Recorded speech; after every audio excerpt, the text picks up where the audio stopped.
ప్రపంచ ఆర్థిక సదస్సు వేదికగా తెలంగాణ ప్రభుత్వం ఇన్వెస్ట్ ఇన్ తెలంగాణ క్యాంపెయిన్ విజయవంతంగా ప్రారంభించింది. రాష్ట్రానికి పెట్టుబడులను ఆకర్షించడమే లక్ష్యంగా ముఖ్యమంత్రి అత్యున్నత స్థాయి ప్రతినిధి బృందం దావోస్ సదస్సులో పాల్గొంటున్నారు. అందులో భాగంగానే ఐటీ పరిశ్రమల శాఖ మంత్రి శ్రీధర్ బాబుతో కలిసి ప్రపంచ దిగ్గజ కంపెనీల ప్రతినిధులతో సమావేశమవుతున్నారు. ఐటీ, జీవ వైద్య శాస్త్ర రంగానికి ముఖ్య కేంద్రంగా అభివృద్ధి చెందిన తెలంగాణ బలాలను ప్రపంచానికి చాటి చెప్పేందుకు భారీ పెట్టుబడులను ఆకర్షించాలనే లక్ష్యంతో ముఖ్యమంత్రి బృందం తొలి రోజునే పలువురు ప్రముఖులతో కీలక చర్చలు జరిపింది.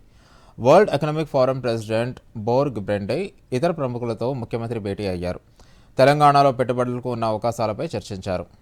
రాష్ట్రంలో ఏర్పడిన కొత్త ప్రభుత్వం ప్రాధాన్యతలను వివరించారు. ప్రభుత్వాలతో పాటు పారిశ్రామికవేత్తలు, వ్యాపార వాణిజ్య వాటాదారులు కలిసికట్టుగా పనిచేస్తే ప్రజలు సంపన్నులవుతారని, సుస్థిరమైన అభివృద్ధితో పాటు జీవన ప్రమాణాలు మెరుగుపడితేనే ప్రజలు మరింత ఆనందంగా ఉంటారనే దృక్కోణంతో చర్చలు జరిపారు.